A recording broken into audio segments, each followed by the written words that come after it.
इसलिए नहीं, झूठ लगातार बोलकर बरगलाने का काम वो करते हैं। जनता को उन पे विश्वास नहीं है। वही शख्स कहता था मंदिर बनाएंगे तो पुजारी पैदा होंगे, आज पुजारी के पैरों में पड़े हुए हैं। दिल्ली को लुभाने के लिए वही रेवड़ी मैदान में ले आई हैं और संकल्प पत्र के बहाने सारी योजनाएं बता रहे हैं कि इतने पैसे देंगे, इतने पैसे देंगे, इतने पैसे देंगे। हम संकल्प है हमारा, उनकी घोषणाएं हैं। जिस प्रकार केजरीवाल लगातार झूठ बोलता रहा, मैं 1000 रुपये दूंगा, लोकसभा चुनाव में बोला, पंजाब वालों को 2 साल पहले बोला था, अभी तक नहीं दिए। वही राहुल गांधी है, लोकसभा चुनाव में कहता खटाखट 8,500 रुपये बहनों के अकाउंट में पहली तारीख को आ जाएंगे। वही राहुल गांधी, उसका जवाब देते नहीं बनता है उनसे। वही राहुल गांधी है जो संविधायक कॉपी लेके घूमता है। हमारी सरकार आते ही 2,500 रुपये बहनों के अकाउंट में जाएंगे। सीनियर सिटीजन को 3,000 रुपये मिलने शुरू हो जाएंगे। नमस्कार, आप देख रहे हैं लीडिंग भारत टीवी और मैं हूं आपके साथ आस्था तिवारी।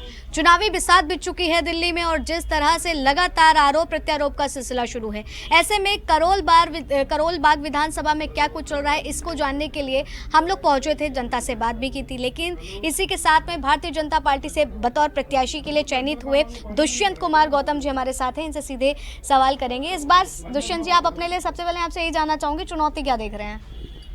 चुनौती मेरे सामने कुछ भी चुनौती नहीं है। चुनौती जनता के सामने है और जनता ही ये चुनाव लड़ रही है।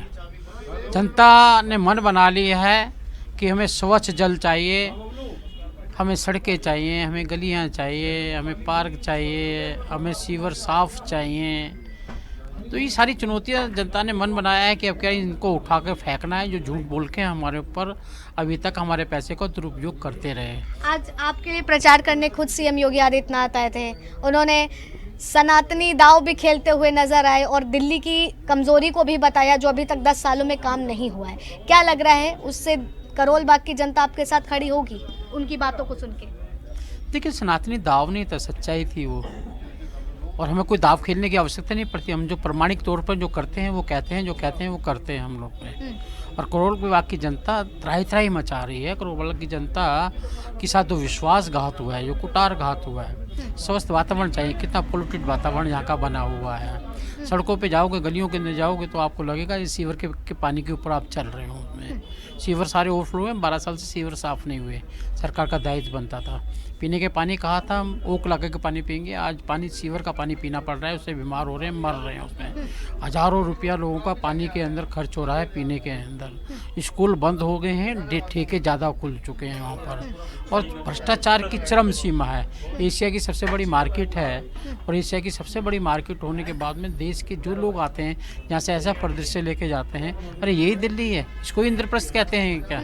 तो मुझे लगता है कि दिल्ली के लोगों ने मन बनाया है कि अब क्या डबल इंजन की सरकार, जो सर्वांगीण विकास चल रहा है चारों तरफ देश के अंदर, वैसे हम सर्वांगीण विकास देने वाले हैं। दुष्यंत जी, मैं आपसे ये भी जानना चाहूँगी, चूँकि आपने बताया कि सड़कें हो गई, बिजली की व्यवस्था हो गई, पानी की व्यवस्था हो गई, ये सबसे मुख्य काम है जो अगर भारतीय जनता पार्टी सत्ता में आती है तो उससे कराएगी।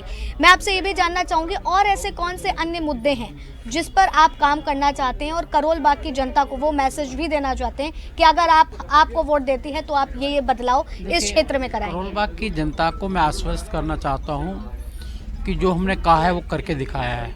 माताओं और बहनों के अकाउंट में जिस प्रकार केजरीवाल लगातार झूठ बोलता रहा, मैं 1000 रुपये दूंगा, लोकसभा चुनाव में बोला, पंजाब वालों को 2 साल पहले बोला था, अभी तक नहीं दिए। हम प्रमाणिक तौर पे बता सकते हैं, हम मध्य प्रदेश में सरकार चला रहे हैं, हम हरियाणा में सरकार, उत्तराखंड में हर बहनों के अकाउंट में सम्मान निधि पहली तारीख को हमारी सरकार आते ही 2,500 रुपये बहनों के अकाउंट में जाएंगे।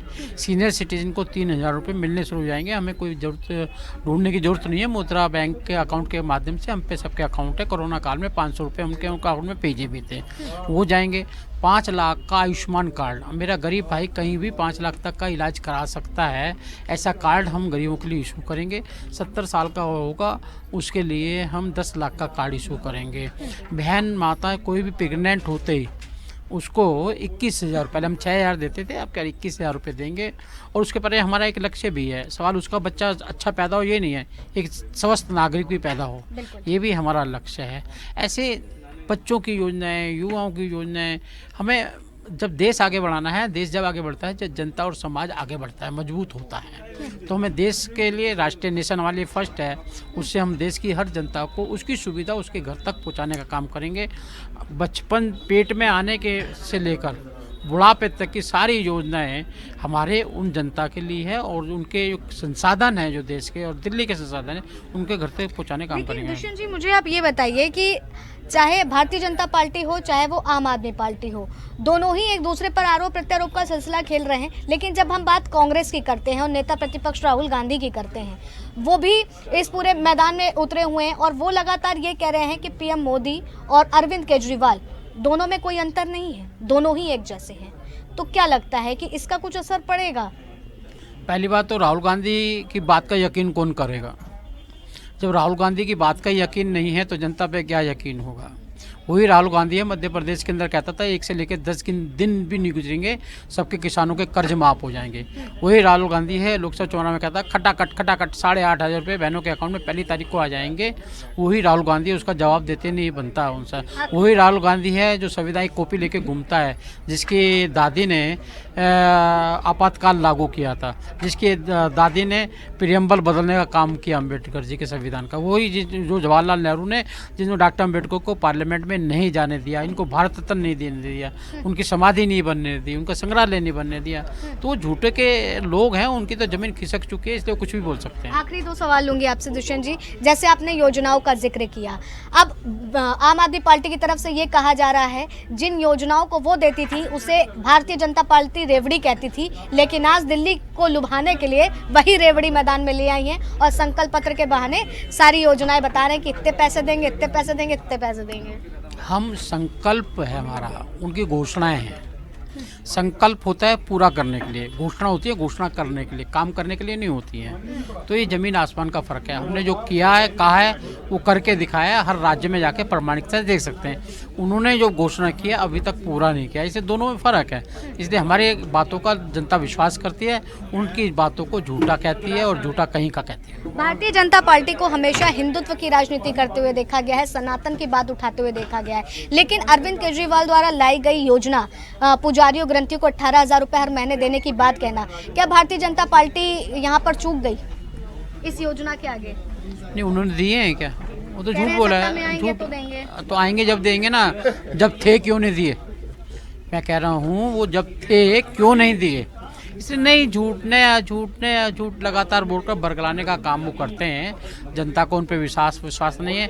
वही शख्स कहता था मंदिर बनाएंगे तो पुजारी पैदा होंगे, आज पुजारी के पैरों में पड़े हुए हैं। वही शख्स कहता था मैं आस्तिक हूँ, मैं नास्तिक हूँ, मैं नहीं मानता किसी धर्म को, आज वो हनुमान जी के पुजारी कहते हैं। तो ये मोदी जी को धन्यवाद करता हूँ कि उन्होंने विपक्ष के 70% लोगों को हिंदू बना दिया है।